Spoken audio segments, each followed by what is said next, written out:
Selamat datang di UAS, sebuah ujian yang diselenggarakan setiap akhir semester. Yang menarik, soal UAS mata kuliah teori pengambilan keputusan ini dibuat dengan Academy Vlog. Diduga, dosen ingin mendengar suara indah dan para semenawan mahasiswa Fakultas Ekonomi dan Bisnis Universitas Muhammadiyah Surabaya.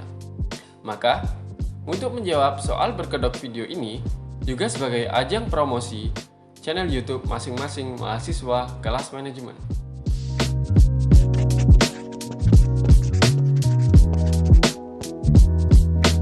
Kembali lagi ke dalam channel ini, yang kurang lebih selama 3 tahun terakhir ini hanya berisi presentasi akademik dan tugas-tugas gabut.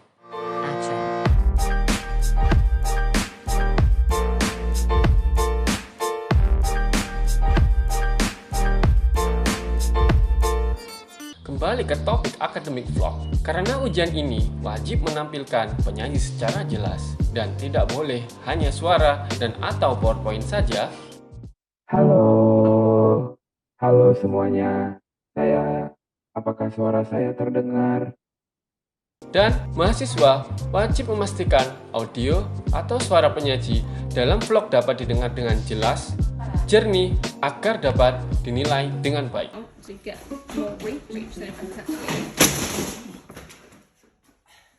Soal pertama, akurasi dan kecepatan adalah dua hal yang penting dalam konteks pengambilan keputusan saat ini dan di masa yang akan mendatang. Analisa dan jelaskan maksud pernyataan tersebut di atas dengan melihat kondisi dunia saat ini dan berikanlah contohnya. Perubahan lingkungan bisnis akan terjadi di setiap saat, umumnya berupa gerak perubahan dari salah satu atau gabungan faktor-faktor lingkungan luar perusahaan, baik pada skala nasional, regional, maupun global. Sebagian dari dampak yang mereka timbulkan banyak terbukti telah mempengaruhi datangnya berbagai kesempatan usaha atau business opportunities. Rata-rata, perusahaan tersebut mengalami penurunan kinerja usahanya karena kesalahan mengartikan skenario bisnis dan asumsi pengaruh lingkungan luar. Untuk menghadapi perubahan ekonomi global saat ini, akurasi dan kecepatan adalah dua hal yang sangat penting dalam konteks pengambilan keputusan, baik di masa sekarang maupun di masa yang akan datang. Tergantung cara pandang atas globalisasi sebagai tantangan yang dapat menjadi perubahan. Maka jawabannya adalah menggunakan pendekatan relatif, yang menggunakan perhitungan frekuensi relatif yang didasarkan pada terjadinya peristiwa masa lalu sebagai suatu peluang. Contoh, tingginya ketidakpastian saat pandemi COVID-19 terdampak berat pada kondisi dunia usaha di tanah air. Hal ini membuat perusahaan harus melakukan berbagai perubahan, terobosan yang inovatif untuk bisa terus bertahan. Perusahaan pun harus membuat keputusan yang tepat untuk merombak strategi agar strategi bisnis bisa berjalan yang berlandaskan pada situasi ekonomi di tahun 2023 ini. Masa pandemi ini juga membuat perubahan sikap perusahaan agar menjadi efisien. Beberapa perusahaan sepakat untuk meningkatkan rasa kehati-hatian dalam berinvestasi. Namun, demikian, investasi teknologi merupakan yang terpenting pada saat ini. Mengapa? Karena investasi teknologi menjadikan proses bisnis lebih cepat, efektif, dan efisien.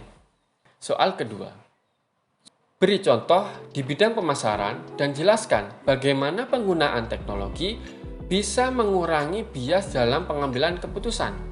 Bias pengambilan keputusan merujuk pada kecenderungan atau predisposisi yang mempengaruhi cara kita memproses informasi dan membuat keputusan. Bias ini dapat timbul karena berbagai faktor, termasuk pengalaman sebelumnya, persepsi, keyakinan, dan preferensi individu. Salah satu faktor yang menentukan proses pengambilan keputusan adalah bias atau prasangka. Hal ini membuat kita kesulitan berpikir secara objektif. Padahal, perspektif yang objektif dan jernih diperlukan agar kita dapat mengembangkan sebuah bisnis.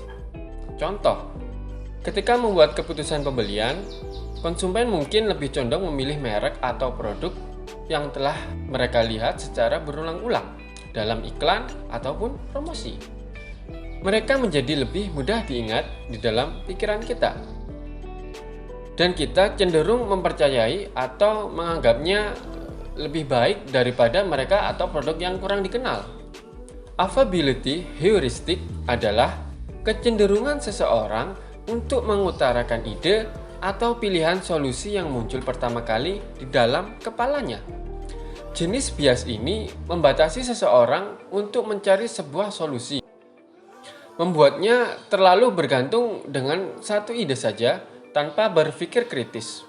Kini, era digital membutuhkan dukungan teknologi untuk mendukung operasi dan kegiatan bisnis. Karena memanfaatkan teknologi menyediakan sejumlah informasi bagi pengambilan keputusan, membantu mempercepat proses dan meningkatkan efisiensi dalam berbisnis. E-commerce salah satu bentuk dari kegiatan jual beli atau transaksi yang dilakukan menggunakan sarana media elektronik atau internet. E-commerce juga memberikan cara pandang baru dalam berbisnis karena memberikan berbagai fasilitas sehingga siapapun dapat memanfaatkan berbagai kemudahan yang ada. E-commerce juga memberikan banyak manfaat terutama dalam menunjukkan kualitas dan kecepatan pelayanan, sehingga memudahkan konsumen dalam mengambil keputusan. Soal ketiga. Jelaskan sesuai teori proses pengambilan keputusan secara urut dan terperinci terkait keputusan untuk mengembangkan suatu produk atau diversifikasi produk. Sebutkan produk-produk yang akan dikembangkan, lalu buat simulasi dan analisis decision matrix-nya dengan menggunakan 5 alternatif produk hasil pengembangan, 5 kriteria pembobotan kriteria. Jelaskan dasar pembobotan masing-masing kriteria secara rasional. Pada dasarnya, diversifikasi produk merupakan salah satu strategi penting dalam meningkatkan volume penjualan. Menurut Fandi Ciptono, diversifikasi adalah suatu upaya mencari dan mengembangkan produk atau pasar yang baru atau keduanya dalam rangka mengejar pertumbuhan, peningkatan penjualan, profitabilitas, dan fleksibilitas. Sebagai contoh, di sini saya akan menyebutkan 5 produk yang akan dikembangkan, diantaranya Xiaomi Redmi Note 11, Xiaomi Redmi Note 12, Xiaomi Poco M4 Pro, Xiaomi Redmi 9, dan Xiaomi Redmi 10. Untuk simulasi dan analisis decision matrix-nya akan dijelaskan dalam tabel berikut ini. Untuk tabel decision matrix ini kita bagi menjadi 2, yakni alternatif dan juga kriteria. Alternatif sudah saya sebutkan tadi, yakni ada produk-produk yang akan dikembangkan. Untuk kriteria saya pilih operasi sistem dengan bobot 20, baterai dengan bobot 15, kamera dengan bobot 25, prosesor dengan bobot 25, penyimpanan dengan bobot 15.